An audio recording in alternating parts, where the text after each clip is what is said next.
ጸሎታችን የማይሰማባቸው 5 ምክንያቶች። በስመ አብ ወወልድ ወመንፈስ ቅዱስ አሐዱ አምላክ አሜን። ጸሎታችን የማይሰማበት ምክንያት ምንድነው? ጸሎታችንን እንዳይሰሙ ከሚያደርጉባቸው መንገዶች አንደኛው ንስሐ አለመግባት ነው። ንስሐ አለመግባት ስንል የሰራናቸውን ኃጢአቶችን አለመናዘዝ ጸሎታችን እንዲደክም ያደርጋል ማለት ነው። ሁለተኛ ይቅርታ አለማለት፣ የበደሉንም ሆነ የበደልናቸውን ሰዎችን ይቅርታን መጠየቅ አለብን ማለት ነው። ቁጡና ቂመኛ የምንሆን ከሆነ ጸሎቶቻችን እንዳይሰሙ፣ ጸሎታችን እንዲደክም ያደርጋል። ይቅር ማለት የበደልናቸውንም እኛን የበደሉንም ሰዎች ይቅርታን መጠየቅ ጸሎታችን እንዲሰማ ያደርጋል ማለት ነው። ይቅርታን የማናደርግ ከሆነ ቁጡ ከሆነ ቂመኛ ከሆነ ግን ጸሎታችን ደካማ እንዲሆንና እንዳይሰማ ያደርጋል ማለት ነው። ሶስተኛ የእምነት እጥረት ወይንም እምነት የሌለው ጸሎት ማለት ነው። ጸሎታችንን በምናደርግበት ሰዓት እግዚአብሔር ይሰማኛል ብሎ ማመን። እግዚአብሔር እኔ ኃጢአተኛ በሆንም ብበድለውም ንስሐን ስለገባው ይቅርታን ስለጠየቅኩኝ ጸሎቴን ይሰማኛል ብሎ ማመን። ጸሎታችንን እግዚአብሔር ይሰማናል ብለን የማናምን ከሆነ እግዚአብሔር ጸሎታችንን አይሰማንም ማለት ነው። ስለዚህ እግዚአብሔር አለ፣ ልመናችንን ጸሎታችንን ይሰማናል ብሎ ማመን የግድ ይላል ማለት ነው።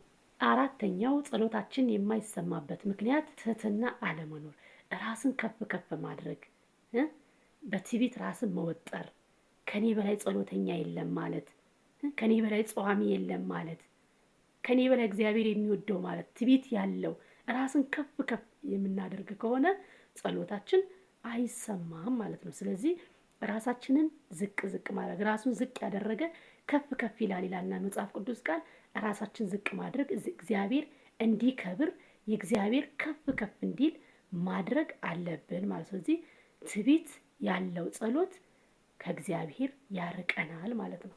አምስተኛው የህይወት አለመስማማት። የህይወት አለመስማማት ስንል በህይወታችን በምንኖርበት ሰዓት የምንኖረው ህይወትና የምንኖረው የምንተገብረውና ከአንደበታችን የሚወጣው አንድ አይነት አለመሆን። ይሄንን ስንል የምንዋሽ የማናደርገውን እናደርጋለን ብለን የምንዋሽ ከሆነ እግዚአብሔር የማይወዳቸውን መጥፎ ስነ ምግባሮችን የምናደርግ ከሆነ ይህም ጸሎታችን እንዳይሰማ ያደርጋል ማለት ነው።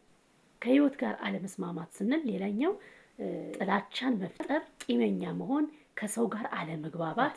እግዚአብሔር ጸሎታችንን እንዲሰማ ከፈለግ ትህትና፣ እምነት እንዲሁም ደግሞ ጸሎት ያስፈልጋል ማለት ነው። እግዚአብሔር ጸሎትን ይሰማል። ነገር ግን ንጹህ ልብን እምነትንና ትህትና ሊኖረን ይገባል ማለት ነው።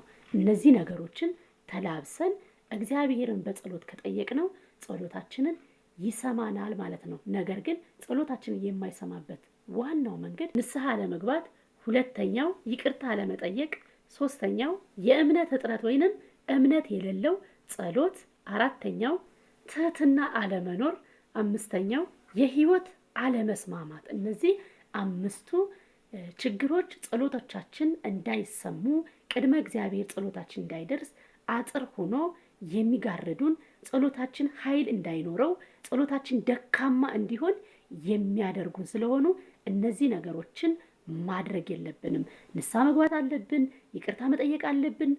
እንዲሁም ደግሞ መዋሸት የለብንም፣ ክፉ መሆን የለብንም፣ ጥላቻን የምንዘራ መሆን የለብንም ማለት ነው። እግዚአብሔር ንጹህ ልብን እምነትንና ትህትናን ስለሚፈልግ እነዚህ ነገሮችን ተላብሰን ጸሎትን ማድረግ ወደ እግዚአብሔር ያቀርበናል ማለት ነው። ይህ ቪዲዮ ካስተማራችሁ ለሌሎች ተደራሽ እንዲሆን ሼር አድርጉ፣ እንዲሁም ደግሞ ላይክ አድርጉ።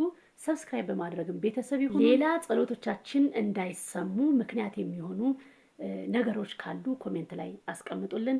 ወስብሐት ለእግዚአብሔር። ይቆየን።